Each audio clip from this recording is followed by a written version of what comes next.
had some influence from climate change, and obviously it caused a lot of destruction in the Houston metro area. Right, and these policies come back to bite us in the ass, right? So one of the things that I found out for city zoning, and I actually used to be the chair of the Affordable Housing Task Force in Boone, so I'm used to zoning policy. Well, what's very common is called the 4-to-1 rule. So for every one car in your city, there's 4 parking lots, because you need to be able to park at 4 different places at any one time. And so what people, and it's hard, as we're kind of like moving around and we drive and we go to our places, it's really hard to tell how much actual parking lot exists. But if you look at a place like a mall or a Walmart, there's almost 4 times as much parking is in terms of square footage than there is actual store. And so we've turned immense amounts of places, whether they be the forest or the desert or wherever we do our development, just in the parking lot. That we have. And nobody thinks about that because, again, it's another one of those fossil fuel subsidies, right? What is asphalt made out of? And everybody parks for free. When you go to Walmart, you don't pay for the parking. When you go to the hospital, you don't pay for the parking. So there's an immense amount of parking. All of that's extremely expensive. You don't even pay for it. We're talking about that's a good thing to point out. Yeah, we're talking about doing electric cars. Our roads are emitting much more than our cars are. Do you know how much emissions you have to lay down per mile of road compared to how many cars have to drive a mile compared to how much emissions are just from making 1 mile of road? Fascinating. Wow.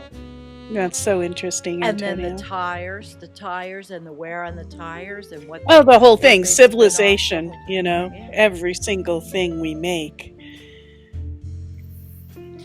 Wow. Well, And anybody else have anything?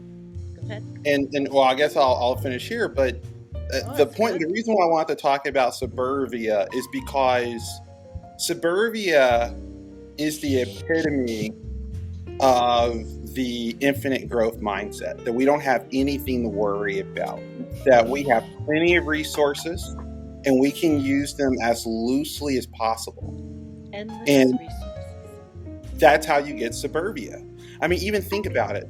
When you decide that for whatever reason you don't want to live near the places that you shop, the places that you work, you want to live 30 minutes away from them. Like me. Think about how much infrastructure has to be built out so that you can do something so ridiculous as live 30 minutes away from the rest of your life.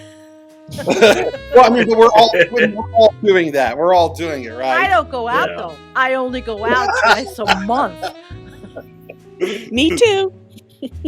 But even if you don't go out, think about this. Sandy, I don't actually know how your sewage system works. I don't know how rural you are. Septic. Oh, okay. Well, for a lot of people, particularly in suburban areas, even though they used to be in former farmland, we have to build out sewage treatment facilities.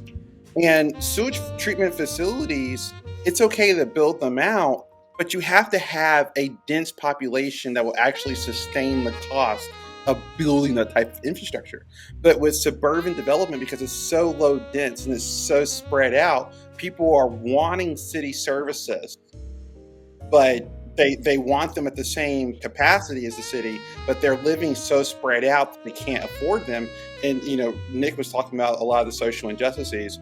Overwhelmingly, the inner city is paying for the suburbs. The suburbs can't pay for themselves. We were running the models in Boone.